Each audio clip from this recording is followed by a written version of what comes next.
first thing you do is then you go, you read, you try to get an understanding of what the topic is. You know, take notes. There'll be scriptural references that support that, whatever that topic is, or illustrate that. Do your research. Then think about, okay, how do I illustrate that? For grace, for example, what's the difference between justice, mercy, and grace? We throw those three terms out there. What is justice? You might say, what's justice? Give me an example of justice. Giving everyone what they deserve. Okay, so if God were just and we are sinners, what does the Bible say would be the just thing? Death. Death. The wages of sin is death. Okay. Now that's not good news. How many of you want justice in that, as that's defined? I remember hearing about the lady who came to a painter who was painting her, her portrait, and she sat there and just like, so he painted this portrait. And she came and looked over and added a little on. She said that painting doesn't do me justice. To which he responded, honey, you don't need justice, you need mercy. Which is the second topic. What is mercy? Mercy, what's mercy? Tell me what mercy is. You cry out for mercy. If justice is getting exactly what we deserve, no more, no less, what is mercy? Not getting what you deserve. Okay, getting less than what we deserve. In the sense, less punishment or less negative punishment. If you're saying, I'm going to give you mercy, like you should be, let's say, for example, one of my children happened to do something disobedient, and they're like, you deserve to be grounded and given, 8 additional chores for that. Now that would be pretty severe. But let's just say that was terrible, 8, but I will show you mercy, therefore I will only give you 2 additional penalties. See, that would be merciful. Now, what is grace? If justice is exactly what we deserve, mercy is less than what we deserve in the punishment. What's grace? Okay? Not only not getting what you deserve, but getting what you don't deserve. Right. And that would be you deserve one thing, like punishment, but instead you receive not just a lessening of the offense, but you receive... It's like the illustration I like to use for this that kind of stuck with me is, let's say your neighborhood kid backs over your mailbox, okay? And you're like, okay, justice would be I'm going to his father. He just got his license. The kid's 16 years old. I go to his father and demand that they fix it and pay for it. That would be justice because he destroyed it. He ought to make it right. That's justice. That would be a just thing. Okay? Mercy would be, ooh, I don't really want to get this kid in trouble with his dad. Therefore, okay, I'll fix it myself and not make a big deal out of it. And then when I see him, I'll say, okay, I know, I didn't want to get you in trouble with your dad, so I went ahead and took care of it. That was merciful, right?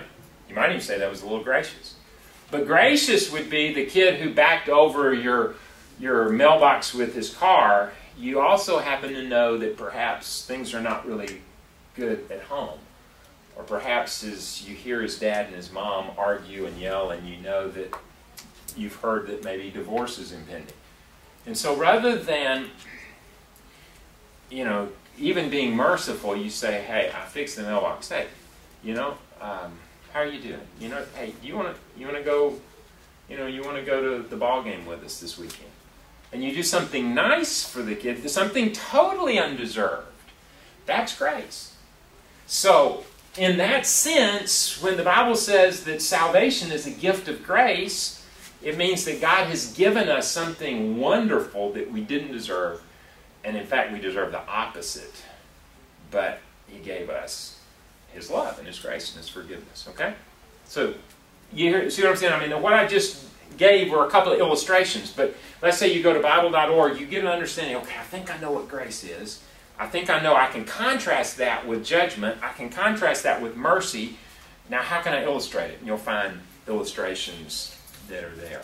Of course, personal stories are great as well, and you see a list of certain things. So, all right, let's look at a couple things here.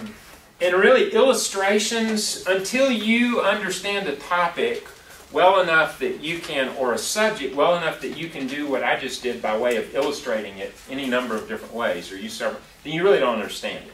Okay? So our goal is not just for you to come out and go, okay, so what is exactly mercy or propitiation? You know, I want you to be able to, or redemption, you know, to be able to give several examples of that. And we'll work through some of that in the class. But if you know it well enough to illustrate it, and be able to illustrate it of your own, thinking about experience that you have, then you feel like you really know it. All right, so on page 24, there's some additional websites. I mentioned Bible.org. I think that's the best one. If you haven't written that one down for illustrations, please do that. All right, and then it talks about creating your cards. Now, there's some examples of some cards in what I handed you, okay? And I'd like for you to turn there, if you would, for just a moment. So, if you go to page 31, notice kind of how the card is set up. It has the topic, explain the meaning and significance of the grace of God. Ha! I forgot that was the one that was on here. And it has an opening illustration from Dennis the Menace. And then it has a definition by Millard Erickson. And so if you had that, explain the meaning and significance of the grace of God, you'd probably start by finding the definition. Millard Erickson happened to have written excellent Christian theology. Obviously that person had that in their library or resource or access to it. And so they wrote the definition there. Then they came up with an illustration to set it up and then organized it into 3 points. Today we're going to talk about grace being unmerited favor, that grace is the only way to be saved, and that that God's grace draws us to Himself. Then they basically take that and start with unmerited favor, you know, grace is the only way to be saved, and then grace, by God's grace, draws us to Himself. Basically they're saying 3 truths about grace, okay? That's just one way to do it. The card might look different. If you had that same topic on grace, you may use grace as contrasted against justice and mercy. And that's your point. I want to contrast that so we'll understand that and then talk about the grace of God. Yes? How many cards can we have for one topic? One. Just one? Just one. Just one. Now you can have more than that in your box, but you can only take one when you make the presentation. No, you can take Can one. you really? Yeah, you can Okay. take like... I stand corrected. I've seen Okay. some people where they actually have those sticky note things, and so they take it up and it looks like they have one, Okay. and then they just keep flipping and flipping and flipping their entire speech, and they actually have about 15 cards in them. Really? Yeah. Wow. Okay, I stand corrected. I have never. It's kind of a challenge. I've studied apologetics. I've never judged that in any of the tournaments, so I've never even seen an No, apologetics. most of them have them like, they'll be paper clipped together, Okay. and they use like colored paper clips for certain topics or sections and stuff, so that Good. they can pull out all the pink ones and kind of read through them and then put the ones they want to use together for their speech. Excellent. Very good. Well, that makes sense. Is that how you did it, CJ? Yeah, I did mine color-coded. Color-coded. So will you share those topics with us? I mean, maybe next time when we get Actually, in yeah, there? I could bring my box. Could you bring your box next week? That'd be helpful. I'd like to see that because I've never done this. So, okay. We'll make that your assignment for next week. Okay. Mine's not really the standard for cleanliness. No. Okay. We won't hold that against you. It won't be like examining your room. So that will be.